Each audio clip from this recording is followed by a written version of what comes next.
Dunn says, friend just returned from Japan 2 days ago.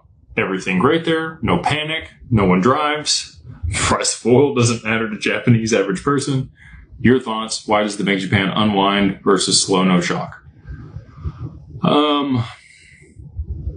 It's really about the narrative and the yen versus the dollar. So energy prices going up there in Japan for oil lower the value of the yen versus the USD. The dollar just stays stronger. Once we're at the upper bound of that, around 160, which is where we're at, the Bank of Japan has intervened in the past every single time we've reached those levels. That would, play into the fact that they're probably going to do the same here.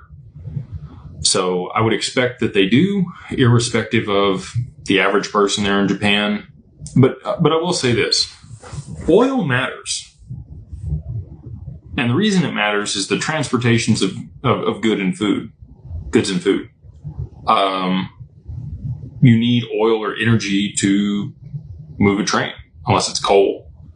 And they have magnetic trains there, so that's probably not a good example.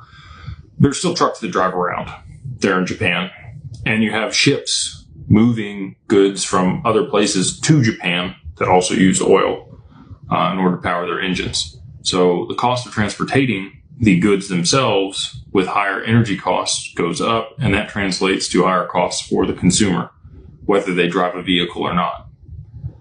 So that's what the Bank of Japan's looking at. The CPI did come out there in Japan today, and their expected was 1.8. They came in at 1.7. I don't believe that. I think it's malarkey. I call the CPI the CP lie, because they don't factor in a bunch of things like they did back in the 70s. They've continued to remove stuff to their benefit to be able to keep it, in a reasonable range, even though inflation's always much higher. Actual inflation's higher than 2%.